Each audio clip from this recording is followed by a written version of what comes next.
பாவம் திவாகருக்கு எந்த கேமராமேனும் ஜூம் பண்ண மாட்டேங்கிறாங்க. சார் ஜூம் பண்ணுங்க சார், இருக்கீங்களா sir, hello excuse me sir அப்படின்னு சொல்லிட்டு காலையில இருந்து நேத்துக்கே மதிக்கல அப்படின்னா திவாகர் விட்டுருணும். திவாகர் நினைச்சாரு போலக்கு எல்லா கேமராவும் நம்மள டைரக்ஷன் பண்ணதுக்கும் ஷூட் பண்றதுக்கும் தான் வச்சிருக்காங்க அப்படின்னு சொல்லிட்டு. பாவம் அவரோட என்ன பண்றது, பப்ஸுக்காக ஆசைப்பட்டு வந்தனாரு, இங்க கேமராவுக்காக ஆசைப்பட்டு ஒவ்வொரு கேமராலையும் காலையில இருந்து sir hello please sir zoom பண்ணுங்க சார், ஜூம் பண்ணுங்க சார் அப்படின்னு சொல்லிட்டு சுத்திட்டு இருக்கிறாப்ல.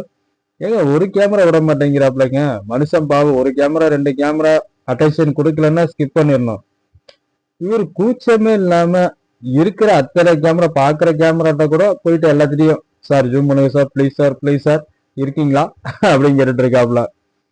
நான் இதை பார்க்கும் போது கேமராமேன் மைண்ட் வாய்ஸ் என்னவா இருக்கும்னா, அப்பா இப்பயாவது நமக்கு ரெஸ்ட் கிடைச்சதுப்பா இவர்கிட்ட இருந்து அப்படின்னு இருக்கும் போல.